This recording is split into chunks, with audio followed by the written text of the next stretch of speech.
Another character, my goodness, who has grabbed the headlines this morning, and that's Lucy Conolly. She has accused Sir Keir Starmer of holding her as a political prisoner. And she says it was bizarre she had to spend more than a year behind bars.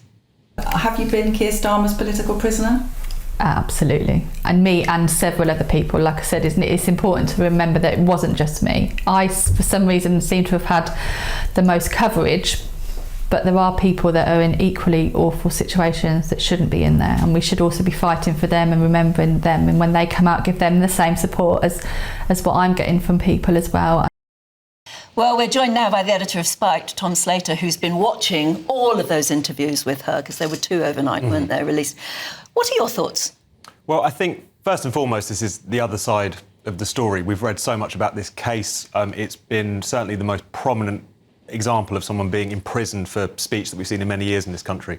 And finally, we're hearing her side of the story. There's a number of news lines which have emerged from these 2 interviews, not only that she considers herself to be a political prisoner, which we see on front pages of a number of the newspapers today. She's due to meet with a representative of the Trump administration who have taken a big interest in this case. And yeah, I think she's meeting them this afternoon. Absolutely, so that's going to be fascinating. There's almost a kind of geopolitical context to this particular case, incredibly. And also that she intends to take legal action against the police, who she alleges in her interview after arrest that they misrepresented her comments about migration to suggest that she didn't like immigrants and didn't think children were safe around them. She says that was a misrepresentation. So a hell of a lot of news lines from this, and a clear sense that this story isn't going away just because she's now out of prison. But given she pleaded guilty, of course, to inciting racial hatred, does that legal action against the police really have that much merit? Well, this is the question because of the fact that from her perspective, the way in which the police handled this potentially prejudiced her trial. Now, she pleaded guilty, therefore it never went to a jury, therefore those considerations aren't as important.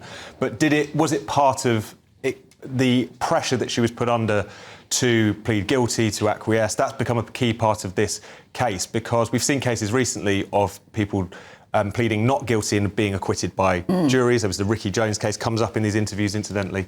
But the point she is making is that it was essentially part of the way in which, whether it was by design or just by haplessness, undue pressure was placed on her to plead guilty and to... I mean, we've seen it in police dramas, haven't we? Where the police say to somebody, plead guilty, you'll be out in a couple of months. You know, plead not guilty and be found guilty by a jury. Oh, you could be in jail for years. It was that sort of coercion, she claims. No, absolutely. And of course, having looked at not just this case, but other similar cases, it is striking the extent to which, in the wake of Southport, partly understandable because that was such a moment of high tension in the country, not only the horrific murders themselves, but obviously the horrific riots which were sparked later on as a consequence, that there was this kind of atmosphere that was created, not just within custody suites and by police officers, but also from the very top of government. And this is something that comes up in these interviews.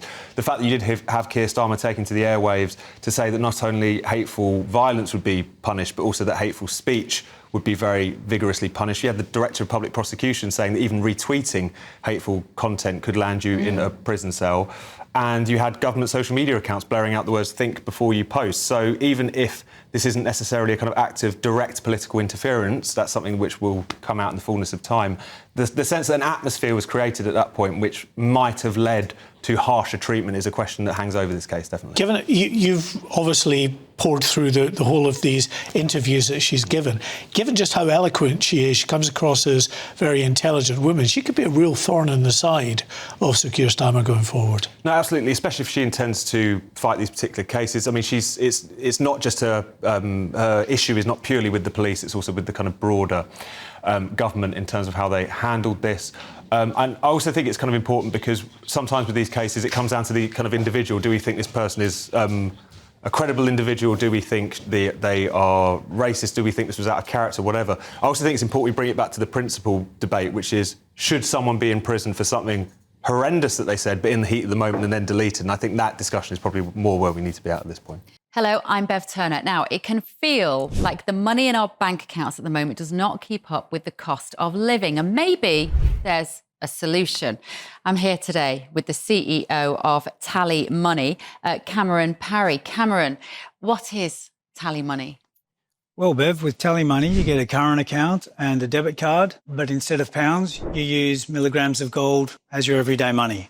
So why gold? Gold traditionally is a great store of value. It has, on average, gone up at over 11% per annum for the last 25 years against the pound. It's tripled in value in the last decade. And in the last 2 years alone, it's increased by 50% against the pound. Banks' savings products just can't compete with that level of growth. But this isn't just about gold. This is about a currency that you guys have created at TallyMoney. Explain it to me as though I'm an idiot. So, look, people need to be able to hold their earnings and build their savings in a money that retains its value and remains in their legal control and remains theirs to access, away from government control. Great. You had me at not exposed to government control. You should feel safe and happy with your money. You should have peace of mind. The more money you see in your bank balance, and that's the type of thing we're trying to deliver, and give people choice in the type of money they get to use every day. Brilliant. Thank you so much, Cameron. Thank you.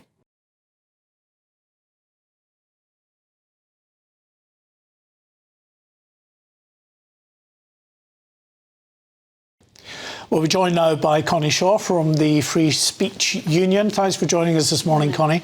Do you think all of Lucy Conolly's detractors, their hearts must have sank when they heard her on this interview?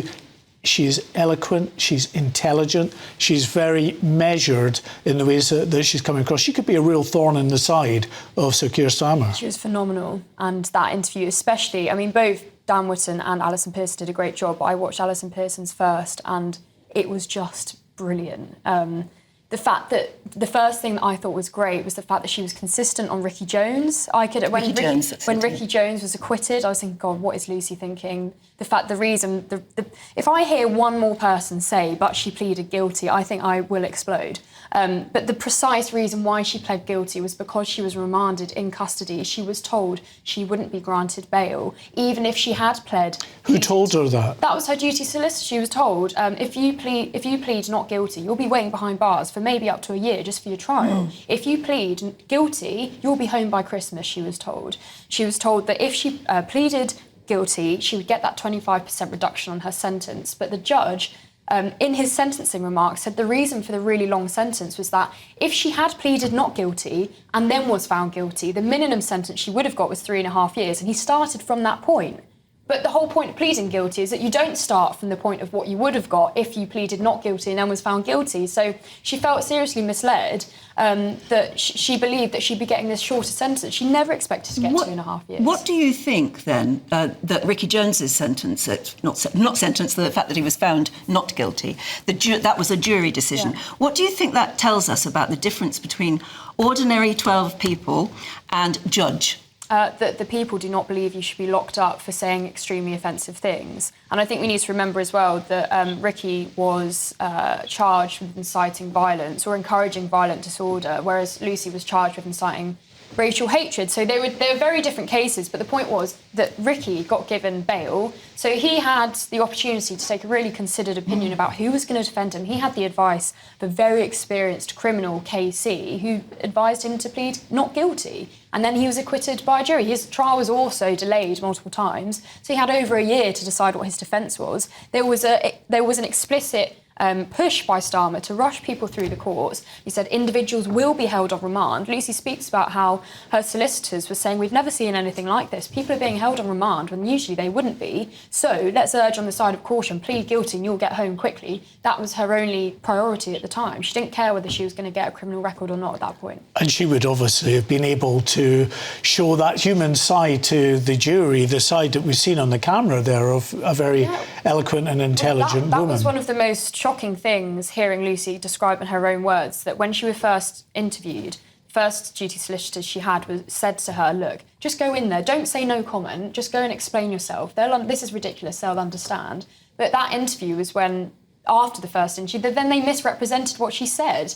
The police then gave the CPS this statement saying that Miss Connolly said that she thinks that immigrants are a danger to children, and then her solicitor ended up challenging that, and they retracted it. But she says now that even if she pleaded not guilty, gone to trial, she doesn't think she would have got a fair trial anyway because it's been so prejudiced. Isn't this a lesson for us all? Yes, the lesson is nearly always plead not guilty, but come to the Free Speech Union straight away. It was absolutely devastating that we couldn't get to her in time. I mean, we were talking to her husband, who was then Lucy, because she was in custody, was just hearing stuff from her husband. He was doing the best he could to say, look, if you could talk to the people that I'm speaking to, you'd understand that if you plead not guilty, you'll be okay. We could have challenged the fact that she was remanded. And you need time to be able to consider those things, don't you? Let's leave it there for the moment. It's something we're going to be talking about again. For the moment, though, I've got to give the right of reply from Northamptonshire Police. They say, we are aware of comments made by Lucy Conolly in an interview following her release from prison. We hope to contact Mrs Connolly in the coming days to understand the issues she has raised around Northamptonshire Police.